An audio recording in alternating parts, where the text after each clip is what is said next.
সোমবার ভোররাতটা ছিল রাজধানীর জন্য কিছুটা অন্যরকমই। শহরের বেশ কয়েকটি গুরুত্বপূর্ণ জায়গায় কে বা কারা ফাটায় একাধিক ককটেল। সবখানেই দেখা যায় ককটেল যারা ফাটিয়েছে তারা এসেছে মোটরসাইকেলে, তাদের সবার মাথাতেই ছিল হেলমেট।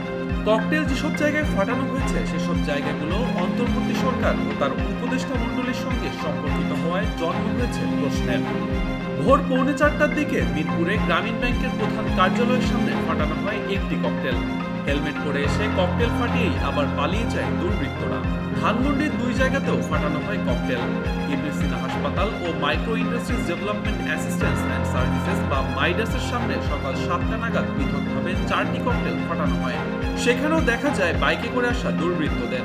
7টা নাগাদ মোহাম্মদপুরেও ফাটানো হয় 2টি ককটেল।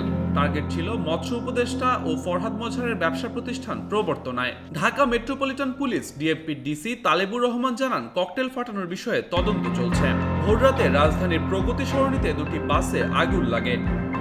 এদিকে সোমবার ভোর 5:40 ও 6:15 নাগাদ মেরুনবাড্ডা ও শাহজাদপুর এলাকার 2টি বাসে আগুন লাগে। পরে আগুন নিয়ন্ত্রণে আনে ফায়ার সার্ভিস, কিন্তু এখনো আগুন লাগার কারণ অজানা। জানা গেছে ঘটনাস্থল থেকে আলামত সংগ্রহ করেছে পুলিশ। এদিকে রাত 7টা নাগাদ ধানমন্ডিতেও একটি বাসে আগুন লাগে। তবে এসব ঘটনা নাশকতা কিনা সে বিষয়ে এখনো মেলেনি কোনো সদুত্তর।